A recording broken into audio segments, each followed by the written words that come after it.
Hello guys, কেমন আছেন সবাই? আশা করি সবাই ভালো আছেন। আমি অনেক ভালো আছি। তো গাইস, এই মুহূর্তে আমাকে দেখতেছেন এস বাবু বাউল লাইফ। এই চ্যানেলটা হচ্ছে আমার বাইটির।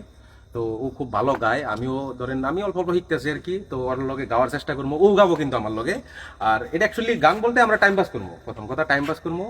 আর এমনি প্র্যাকটিস আর কি। ধরেন তারপরে ধরেন আমার যে ফার্স্ট গানটা ছিল, যেটা আমায় এত দুঃখ দিলি বন্ধু, ওই গানটা তোমার অল্প মনে আছে, আমারও মনে আছে, লেগে নিছি। তো গাওয়ার চেষ্টা করবো, ওটা দেখি কেমন হয়। ভুল ভ্রান্তি যদি হয় তাহলে হ্যাঁ এটাই। কেউ কিন্তু ধরে রাখেন না, কারণ আমরা জাস্ট প্র্যাকটিস করতেছি। বিষয়টা এরকম না যে আমরা রাইট করে দেখতেই পারতেছেন আমরা অঙ্গ পরিস্থিতির উপর দেওয়া চলবো কেরা গুণ হলে আছে। মানে এমনি জাস্ট আমরা টাইম পাস করতেছি। দাও বাবু, স্টার্ট করো।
ভালোবাসি জানলি না, তরে তারা প্রাণ দেবাসে না। ওরে কত ভালোবাসি জানলি না, তোরে সারা প্রাণ দেবাসে না। শুনা লোকের মিথ্যা কথা, দিলি আমার জানে ব্যথা। ওরে শুনা লোকের মিথ্যা কথা, দিলি আমার প্রাণে ব্যথা। আমি আইজ বুঝি বাইসায় আছি শুধু তোর লাগিয়া, পেলাম না সুখের দেখা, দিবানিশি যাই রে কান্দিয়া। ও পেলাম না সুখের দেখা, দিবানিশি যাই রে কান্দিয়া। আমায় এত দুঃখ দিলি বন্ধু, কি কথা ভাবিয়া।